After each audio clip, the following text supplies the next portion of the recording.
우리나라 보험업계의 터줏대감이죠. DB손해보험. 정말 오랫동안 굳건히 지켜온 업계 2위 자리가 있었는데 이걸 위협하는 엄청난 도전자가 나타났습니다. 오늘은 이 거인이 어떻게 반격에 성공했는지 그 정말 치열했던 경쟁의 뒷이야기를 한번 제대로 파헤쳐 보겠습니다. 자, 오늘 이야기는요. 먼저 DB손해보험이 어떤 회사인지 그 뿌리부터 한번 살펴볼 거고요. 그 다음에 정말 뜨거웠던 2위 쟁탈전, 그리고 거인이 어떻게 왕자를 되찾았는지, 마지막으로 앞으로 어떤 과제가 남았는지 이 순서대로 한번 쭉 따라가 보겠습니다. DB손해보험의 진짜 힘, 그 저력을 알려면요. 먼저 이 회사가 걸어온 길을 좀 들여다봐야 합니다. 그냥 오래된 회사가 아니에요. 어떻게 보면 대한민국 현대사와 함께 성장해온 하나의 살아있는 역사라고 할 수 있죠. 와, 역사가 60년이 넘습니다. 처음에는 나라에서 운영하던 자동차 전문 보험사로 시작해서 지금은 이름만 대면 다 아는 민간 종합보험사의 거인이 됐으니까요. 그야말로 한국 보험사로의 산증인이라고 할 수 있겠네요. 아마 프롬이라는 이름 다들 한 번쯤 들어보셨을 거예요.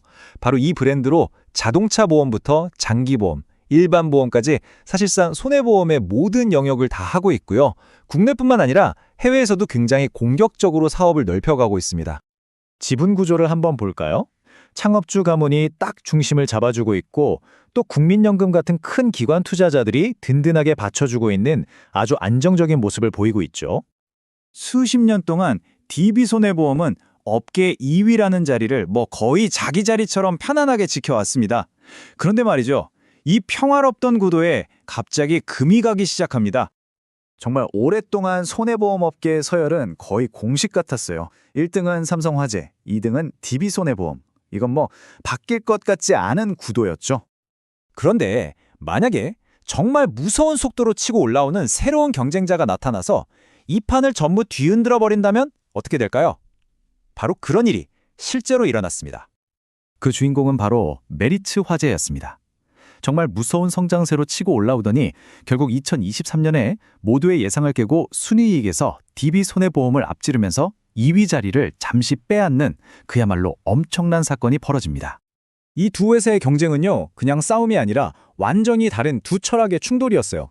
DB손해보험은 안정과 균형을 중요하게 생각하면서 꾸준히 성장하는 전략을 폈다면 메리츠 화재는 오직 수익이라는 한 가지 목표에 모든 걸 집중하는 그런 공격적인 전략을 들고 나왔던 거죠. 자, 그럼 왕자를 위협받은 챔피언은 가만히 있었을까요? 천만에요.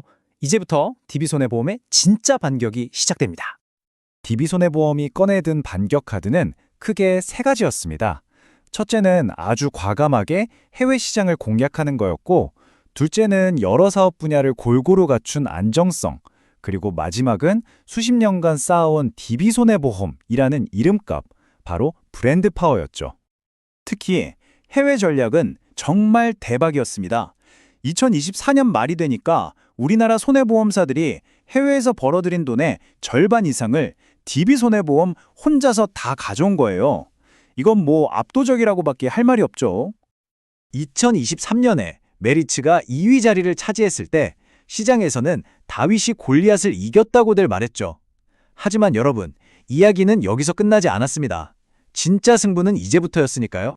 그리고 결국 2024년 DB손해보험이 다시 순이익 기준으로 2위 자리를 되찾아옵니다. 저력을 보여준 거죠. 두 회사의 성적표를 보면 각자의 강점이 뚜렷하게 보여요. DB는 덩치, 그러니까 자산 규모로 안정성을 뽐내고, 메리츠는 미래의 돈을 얼마나 벌 수 있느냐, 그 잠재력에서 엄청난 모습을 보여준 거죠. 자, 2위 자리는 되찾았지만 이걸로 싸움이 끝난 게 아닙니다. 이제 두 회사 앞에는 또 다른 더 큰 과제들이 기다리고 있어요. 앞으로의 길도 결코 쉽지만은 않을 겁니다. 점점 심각해지는 기후변화 문제, 또 계속 바뀌는 금융규제, 그리고 AI 같은 새로운 기술의 등장까지 헤쳐나가야 할 파도가 만만치 않죠. 게다가 메리츠와의 이익 격차도 아직 크지 않아서 경쟁은 계속될 거고요. 결국 이 싸움은 우리에게 궁극적인 질문을 던지게 합니다. 장기적으로 봤을 때 과연 안정성과 거대한 규모가 승리할까요? 아니면 한 곳에 집중하는 공격적인 성장이 더 뛰어난 전략으로 증명될까요? 이 두 회사의 경쟁은요, 단순히 누가 1등이냐 2등이냐 하는 순위 싸움을 넘어서 우리 보험산업 전체의 미래를 바꾸는 아주 중요한 사건이라고 할 수 있습니다.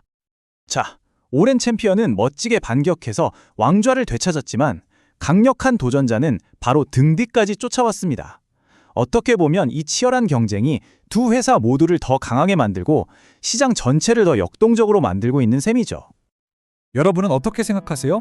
DB손해보험의 이 안정성과 글로벌 확장 전략, 과연 계속해서 경쟁자들을 막아낼 수 있을까요?